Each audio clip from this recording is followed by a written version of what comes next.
Il sera du face-à-face des célébrités le 4 mars prochain. C'est un ailier gauche exceptionnel. Malheureusement, il ne sera pas de la bonne équipe. Mesdames et messieurs, Sébastien! Ouais, d'ailleurs, Mario Tremblay, loin de moi, coach qui m'a pas choisi. Je sais pas comment ça a marché, le choix des équipes. C'est Patrice Bélanger qui a fait les équipes. Ah, il a divisé ça. Ouais. Mais ça aurait pu être intéressant de faire comme le concept du match des étoiles, puis de voir qui aurait été le gars humilié d'être choisi. Ouais, t'as besoin d'une nouvelle voiture. J'aurais pris la Honda, effectivement, je pense.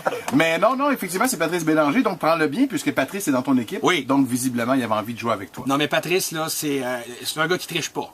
C'est ça. La pédale dans le tapis, il en est même fatigant quand tu joues contre lui, et ça, on va s'en servir. Non, vraiment, c'est un travailleur. Vraiment, là, on peut jamais lui reprocher de tricher. D'ailleurs, mon Sébastien, j'ai déjà une stratégie très de près pour toi. Ah oui? Ouais. Faut pas te le dire. On peut pas la révéler? Non, mais tu vas voir durant le match. OK. Parce que j'ai su que tu étais un des bons joueurs de l'équipe adversaire avec un excellent coup de patin. S'en vient. Alors, on va essayer de te ralentir, mon gars. Oui. Et Mario, là, il va te demander, t'as jamais subi de commotion cérébrale, hein? J'avais pas de dire, Charles. Ah, mais il disait une deuxième, troisième, ça me gêne, mais... Une première, pourquoi pas. Mais qui serait la personne choisie pour m'arrêter puis pour me la donner, me l'infliger? Randy Raymond, entre autres. Ah, ok, Tu as ouais. déjà vu Randy Raymond, Non. quand même? Ouais, ok. Solide, 6 pieds 3. Ouais. C'est lui qui chante Revolver, là. Ouais, mais il faut qu'il m'attrape, par exemple, avant. C'est ça l'affaire. L'affaire. C'est ça l'affaire. S'appelle Randy Raymond. Mario a prévu d'en mettre 2 sur toi. Ah oui? Oui. Très bon. Et non, sinon- L'important, Sébastien, il faut prendre des devants. Hein? Un coup que ça va être fait, après ça, on passe à d'autres choses. Et bon. Comment vas-tu, mon Seb? Très bien, merci de l'invitation. C'est le fun de vous voir. C'est le fun que tu sois de retour parmi nous. Première fois en 8 ans que en fait, je dis je remets les pieds. En fait, c'est pas vrai, parce que c'est les nouveaux studios. Hein, j'étais à l'époque de la cabane à sucre. Oui. Oui, il c'est y Gordon. Ah ouais. On rappelle aux gens qu'on est maintenant à la place de l'aventure. Effectivement. Alors, Dans l'usine Boeing, ici. moi, je trouve ça très beau. Et puis, j'ai pas vu de rats comme on pouvait en voir à l'époque sur Wellington. Non, il n'y en a pas. Dans les corridors, il n'y en a pas. Quoi? Le message est lancé. Hey, j'ai pas dit qu'il était dans le bureau. C'est épouvantable. Ça n'a aucun Christy de bon sens. Ah, j'ai son courriel 4%. Qu'est-ce que ça te fait d'en revenir à c'est quoi? Non, mais je suis content. Je revois des gens. Je vois Guy Brouillard qui est là. Jules Amiot. Non, c'est un bon feeling. En plus, je vous connais. Puis là, je peux narguer aussi Mario. Non, je suis content, sincèrement. Pour que j'accepte de venir ici, tu sais, moi, le vendredi, je travaille pas. Ben oui. Là, on me dit, pointe-toi dans au centre-ville quand il y a bien du trafic. Fallait que ce soit pour la cause puis pour vous autres. Fait que je suis content. C'est Voilà. bien gentil. Tu as animé donc les fins de semaine. Ouais. Tu as animé le décompte. Yes. Tu as animé le retour. Ouais, avec Mélanie Ménard et Al Bélan. Et toi, t'es un gars de radio. Les gens te connaissent beaucoup pour la télévision, mais t'es un gars de radio. Puis raconte-nous ce que c'était à l'époque faire de la radio avant qu'on ait les systèmes électroniques, les ordinateurs, etc. Hey, c'était quelque chose, ça. On avait les cartouchières, je me rappelle. Puis moi, je faisais ma mise en onde. Moi, je m'en ennuie de faire de la mise en onde. Puis les fameuses cartouches où, je me rappelle, là, il y avait toujours les maudits collants qu'on mettait qui retroussaient. Les cartouches qui desquelles il y avait faisaient. des commerciaux. Et... Exactement. Alors là, il fallait que tu regardes ta feuille, puis là, il fallait que tu enlignes tes commerciaux. Ça. Et ça partait pas automatiquement. Alors, tu avais toujours sur l'espèce de petite étiquette, OK, cette pub-là dure 15 secondes, puis le dernier mot, c'est Chomédé Est. Alors là, toi, il fallait que tu étais là devant ton piton, Chomédé Est, bang, tu partais là, bang, tu partais là. Je te jure, tu sortais de là, tu suais. Puis à un moment donné, tu disais, hey, c'est vrai, faut que je fasse une intervention. Fallait déjà que je coordonne tout, sans compter les vinyles qui pouvaient sauter, puis les CD aussi. Ça a bien changé. Là, mais, Et toi, tu as commencé ta carrière en 57, c'est ça? 57. J'ai l'air de parler comme... non, mais à 99, j'étais assez quoi. Mais c'est vrai que j'étais un gars de radio parce que la passion du métier, c'est venu quand j'ai fait de la radio à l'Université de Montréal. Ouais, CISM. Ouais, 1990. Fait que c'est comme ça que j'ai commencé. J'ai appris de même. Et c'est ce que j'allais dire. Non seulement tu es un gars de radio, mais tu es aussi un tripeux de musique. Beaucoup. Oui. Tu as commencé à CISM, d'ailleurs, tu le disais, qui est probablement la station la plus à gauche, entre guillemets, C'était ça le slogan. ici à Montréal. Ah ouais, c'est vrai? Ouais, à l'époque, la radio la plus à gauche, puis en plus, elle avait la fréquence, elle a toujours 89,3. Donc, tu étais vraiment à l'époque où on avait... c'est l'espèce de dial, tu étais à gauche. Et donc, par la suite, tu es passé à C'est quoi, qui est encore une station qui est très musicale, très jeune aussi. Aujourd'hui, tu es à rythme, donc qui est un peu plus adulte. Est-ce que tu réussis encore à triper musique? Continues-tu à suivre ça encore pas mal, tout ce qui se passe dans la musique pop? J'aime beaucoup ça. Je me promène sur Internet. J'écoute d'autres stations de radio. J'écoute aussi C'est quoi, parce que je considère qu'à chaque fois, si je veux entendre quelque chose de nouveau, je vais l'entendre ici. Et puis, en même temps, il y a eu une évolution en rythme FM. Vous avez probablement remarqué que qu'il y a une évolution. Le son est un petit peu plus punchy que Oui, c'était avant. l'évolution, il joue nos tunes.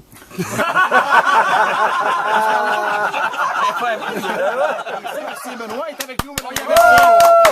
Gardez vos vêtements, les gars. s'il vous plaît. Ok, d'abord. Hey Seb, on te l'a dit tout à l'heure, tu vas faire donc l'entrevue Andrei Markov. Et comme Charles te l'a expliqué, tu vas maintenant choisir le nombre de fois que tu pourras utiliser le next question, c'est-à-dire donc de refuser de répondre à la C'est question. entre quoi puis quoi les chiffres, là, genre? 1 puis 2. En 1 et 5. Et j'ai... Oh, j'ai un seulement. Alors, une fois, tu pourras utiliser. Ok. D'accord. Je serais curieux de savoir s'il y a juste des 1 dans... Non, il y a des zéros aussi. Ah, OK. En forme, genre, j'aime ça. Ah OK. oui, Go, mon Charles. Je suis prêt. Alors, ta blonde est médecin. Oui. Elle t'a déjà traité pour quoi? Pour m'enlever un poil incarné qui est devenu un bouton. Attends, mais là c'est que tu pointes. Oui, là. c'est le nombril, c'est le Ah, nombril. ok, ok. Oui, oui. Puis elle a vraiment été... Non, non, c'est vrai. C'est trop de détails. Oui, c'est- non, on aime ça. On aime ça. c'est bon. Elle l'a enlevé. Oui, ben elle l'a enlevé, tu sais, la cicatrice, puis après ça, elle fait les points. Ouais, elle m'a fait ça. Elle t'a fait des points. Ouais. Tabarnouche, c'était... T'as un gros poil? Ouais. Non, c'est que tu sais, tu traces des fois au clipper, Ouais. des fois le Ouais. Là, ça avait vraiment. Non, c'était pas beau, là. Métro-rétro-sexuel. Ça me fait plaisir. C'est bon, oui. À quand ton prochain rôle au cinéma? Jamais. Regarder la nouvelle, jamais. Je pense pas. Je sais pas. J'ai adoré faire le corps auberge. J'aime ça le rappeler parce qu'il y a seulement eu 44 000 d'engrangés au guichet, ce qui est vraiment épouvantable. Donc, je suis content. Quand je vois Nicole Robert et GoFilm faire d'autres films, je suis content, mais j'avais peur qu'on les, tu sais, qu'ils soient en faillite. On les met à terre. Ouais, mais j'aimerais ça peut-être réessayer ça un jour. Je dis pas non. Ok. Mais pour l'instant, on travaille pas dans ce sens-là. Il est parti en 30 secondes de jamais à je dis pas non. On est rendu pour la CAQ. Ah, non, parce que je me suis rendu compte, il y a peut-être quelqu'un qui écoute, qui fait du cinéma, puis qui vont dire ouais. Fait que là, regarde, je suis un peu guidoune, je vais dire OK. OK. Ah, c'est bon. Tu as habité avec Jean-Michel Dufault. Oui. Qu'est-ce que vous avez partagé le plus souvent? Une boîte de céréales Honeycomb. On aimait beaucoup manger des céréales le soir. Et à l'époque, quand on était dans les bars, c'est vraiment le.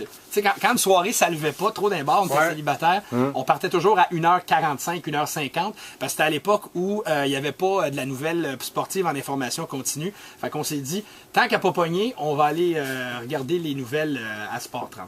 C'était Ah bon. vraiment ça. C'est quoi vos codes? Avez-vous des codes à la maison? Non? Ah ben, des souliers des fois devant les portes. Souliers devant les portes. Ça veut dire, il n'y a pas d'honneycomb ce soir.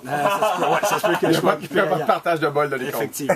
Voilà. Sébastien, tu as une belle carrière, tout le monde le sait. Je te remercie, Marie. On a toujours des choses qu'on aimait plus que d'autres. Qu'est-ce que toi, dans ta carrière, tu as aimé, ce dont tu es le plus fier? toi? Avoir réussi à rester 5 ans à la barre de l'émission La Fureur après Véronique Cloutier. On s'entend, Véronique, c'est notre grande Véronique Cloutier, grande animatrice. C'est sûr que le show à jamais, ça va rester son show. On donne ça, c'est un beau cadeau, mais en même temps... Ça peut être un cadeau grec. Exactement. Ouais, Voilà. ouais. Alors moi, écoute, c'est sûr que il y avait moins d'engouement qu'à l'époque, mais le show quand même était en nombre de 10 ans. C'est Véro bon. en a fait 5, j'en ai fait 5, donc c'est ma plus grande fierté. Puis c'est quoi, t'es le moins fier? Attends, j'essaie de trouver. Pourquoi je suis moins fier? Ah oui, j'ai déjà fait un show de célibataire à TQS à l'époque. Je m'en Qui s'appelait Drague-moi. Ouais. Ah, c'était mauvais? Ah, c'était pas le fun. C'était Non. comme un coup de foudre nouvelle génération. J'avais des vêtements années 90 trop grands. Les filles, il y avait pas de bon sens. Ces genres de filles, j'aurais jamais présenté à ma mère. Je me rappelle même qu'une fois, une fille, son top est tombé. Arrête puis donc. En se collant sur moi. Regarde, T'es sérieux? c'était un gang show. Là. Ah ouais? Drague-moi. Tu parlais de Véronique Cloutier tout à l'heure. Si t'avais su ce qu'elle deviendrait, l'aurais-tu droppé comme ça? Non, bon, ça change rien. À l'époque, j'étais pas là. Tu sais. J'étais pas. OK. Et toi, Pat, tu savais ce qu'elle deviendrait? Est-ce que tu l'aurais laissé te dropper comme ça? Ouais, c'est ça exactement, c'est la différence entre Seb et moi. Tu sais. C'est ça. C'est elle qui t'a Imagine, droppé, toi. si je l'avais pas fait, je l'aurais peut-être jamais rencontré. Effectivement. Ça, c'est- tu es l'animateur de show, t'avais le droit d'utiliser une expression. Pas utilisé pour l'instant. Non, encore. non. C'est bon, vous êtes bons, les boys. Pas vous êtes encore, bons. pas encore. Tu as fait le retour. Ouais. Est-ce que Normand Bratois te faisait le show du matin à cette époque-là? Je crois que oui. Combien de temps ça a pris avant qu'il apprenne ton nom? Next question. Non, je peux répondre. Non, ça a pas pris de temps. Ça a pris? Non, ça va, là. Non, je pense qu'il le sait maintenant, mon nom. Mais ça a pris après un certain temps. Ouais. OK. Ouais. Un certain temps, ça veut dire quoi? 6 mois, 1 an? On parle de moi ici, maintenant. OK. Merci. L'artiste que tu n'as plus envie de rencontrer. Et l'artiste que j'ai pas envie de rencontrer, là, évidemment, ça peut être facile pour moi de donner un artiste à l'international, comme ça, j'ai moins de chance de le rencontrer. J'avais une entrevue à C'est quoi avec Def Leppard qui avait été horrible. Sans ça, au Québec, sincèrement, oui, ça, je peux le dire, moi, Serge Postigo. Je te salue, Serge, toi qui écoutes probablement. Ah oui, OK. Incapable. OK. Voilà, c'est dit, c'est fait. C'est bon. What next question? On dit tout. Tao, tao. Sébastien Benoît! Moi, je sais que j'ai l'air raide là, de même, mais si vous voulez savoir pourquoi, Ouais. allez voir Les Enfants de la télé de l'année passée. Je l'explique à Véronique Cloutier. s'il vous plaît. C'était désagréable. Oui, puis ça continue de l'être, puis voilà. C'est bon. C'est tout, mais et c'est pas pour. C'est un excellent comédien. Et ça s'arrête là. Merci. On vous rappelle, merci beaucoup Sébastien. On vous rappelle que Sébastien sera au face-à-face des célébrités. Après ça, ils diront qu'il n'y a pas de controverse avec Sébastien. C'est parfait, il est honnête. Tu sais, il s'assume, c'est bon. J'adore ça. C'est bon. Donc, au face-à-face des célébrités Ford qui aura lieu le 4 mars prochain. Et Mario, vous allez y en donner une? Ouais, on va le surveiller de près. Excellent. Sébastien, un immense merci. Merci, Sébastien. Merci Sébastien. Oh, ok, j'aime ça, j'ai fait. Au poids lourd du retour, voici donc Cœur de pirate et adieu. Vous êtes avec les poids lourds du retour au 96.9, c'est quoi? Bon retour chez vous! Ah, la voix.